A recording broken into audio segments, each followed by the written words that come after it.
Hi, this is Sherri Gallagher again, and we're talking about ISO 9001-2015. Today we're going to be talking about the internal issues and a context of the organization. Internal issues falls under section 4.3, determining the scope of the quality management system. This is where the organization decides what your company does and doesn't do. Do you do design and development? Do you do calibration? Do you provide post-delivery activities? Now understand, under the 2015 revision, it's not acceptable to just exclude something. You must be able to defend the claim that it is not part of your company. So this is where you define what products and services you provide. One of the ways of identifying internal issues is to look at a shared value model. One of those tools is called the 7S model. Now, just like any other model I give you, there's lots of different ones out there. Use what's best for your company.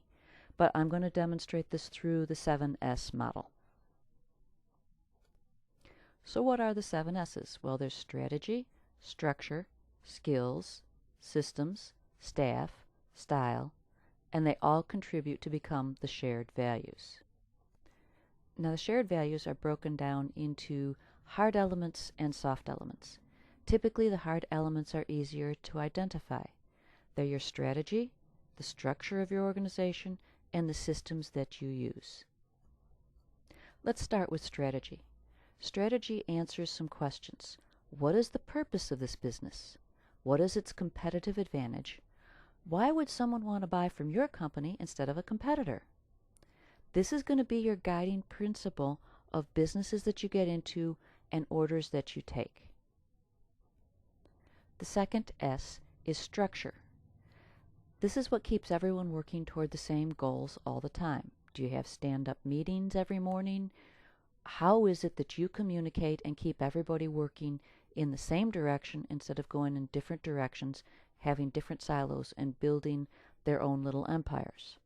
What is your organizational structure? Is it hierarchical or is it flat?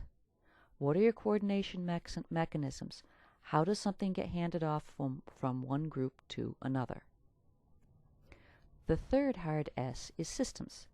What's your formal procedures for allocating resources? How do you make decisions in day-to-day activities? How is business done? Who gets the resources? Is manufacturing king, and if they need money, they've got it? Or is sales the organization that gets the most dollars? How do you decide where to spend scarce resources? Now we switch over to the soft elements. The internal elements that deal with people and culture can be very difficult to change. They involve the skills that everyone has, the staffing, and the style of management. Skills will get more definition in section 7.1.6 of organizational knowledge. They're your company's core competencies. What is at the heart of it that you make? If you're a shoe manufacturer, are you better at making hiking boots or high heels? What is it in your company that you do better than anybody else? What is it that makes you special? This is your skill center. What are the demographics of your staff, their education, and attitudes? Have they come from a culture where it is best to be quiet and not noticed? What's the educational level? Can they read it right in any language? What is the workplace language? I was with one company who had 3 different languages on the floor, and so English as a second language was the primary language because it was the common language. What are the vocational skills you need to be successful? Do you need a CNC operator or a skilled CAD operator? Where do you recruit, and what do you do for training? This is all going to be key in your shared values. Style is the next piece of it. How do your managers manage? Is the workplace directive or collaborative? Neither one is right or wrong. It's what's best for your company. Is it a safe environment for suggestions, or does the wise employee keep their head down and their mouth shut and take direction carefully? This is very important. It is the style of your workplace, and changing that can be very, very, very difficult. So now that we've done a very quick 2-minute thumbnail sketch of the other 6 S's, it's possible to define the shared values of the organization. This is the organization's scope. And once you know the scope, then you can define the quality management system. You can't define how you're going to control quality until you're going to know what you're controlling quality on.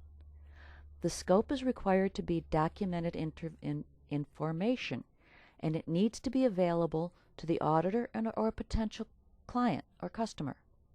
You can have it as part of a quality manual. You can have it as a video to greet your visitors. You can share it and save it in any way that you wish. However, it is documented information, and when the auditor asks for it, you better be able to produce it. Now that you understand the scope of your company and what it is that you do and you don't do, you're going to list what your exclusions are. Now, under the ISO 9001-2008, pretty much listing them, the auditor would look around, but they would go along with what your exclusions were. However, under 2015, they are going to be much more interested in what it is that you are excluding, and you must be able to justify it. If you exclude design, then be prepared to show where your designs come from. Do they come from a customer? Do they come from a designated outside design organization? Do you exclude post-production activities? If you do, then there better not be a technical support group, and your customer service had better not be offering advice. All right, now we know the internal issues in the scope of the company. It's time to look at them and evaluate them for risk and opportunity. Your strategy, will it increase business? Great. That will give you growth, but will it increase it to a level that you'll have dissatisfied customers and be unable to produce the quality of product that people expect? Monitor it with your customer satisfaction surveys, your nonconformance reports, and your quarterly sales figures. Have a way to look at this. What's your structure? Silos? Do you have poor communication? That's the risk. Or is it a good working relationship with clear responsibilities? That's the opportunity. One of the ways to look at this might be to check your delivery schedules and your nonconformance reports. Do you have a flat structure? Well, the risk there is you have unclear responsibilities, but your opportunity is that you don't have a key employee. Other employees will pick up if someone drops a ball. But this can create a lot of stress, so look at the turnover report for your employees. Your systems. How do you allocate resources? Is the product there when the customer needs it? Check your process flow and your volume fluctuations. Your skills. Are they industry specific? The risk is losing key resources and not being able to replace them. The opportunity is, can you provide something no other company can? Again, survey your customers to see where they're going and see if you're going in the right direction. Your staff, what's the educational level? Are they able to change quickly? Do they provide a scarce resource? Look at the performance reviews. Your style. This will impact communication. Does it create poor communication or excellent communication? A way to check this is to look for in-process errors or internal nonconformances. And finally, that comes to your shared value statement.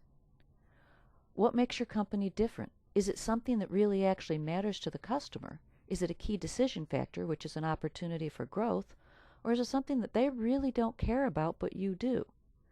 Your customer satisfaction surveys, sales figures, sales rep reports, those are all places to go to monitor your internal issues for risks and opportunities. So that's it. We're back to the closing. Internal issues are common sense. A 7S is one tool that you can use to identify what your internal issues are. Don't worry, you can do this. It's one little line in the standard under section 4.3 determining the scope of the quality management system.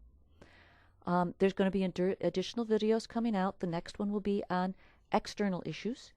And you can reach me at technacon1986@sbcglobal.net, or you can call me at 708-814-3685. And I've put the text of this up on my website, www.technacon.com. Go out and have a marvelous day. You'll be great.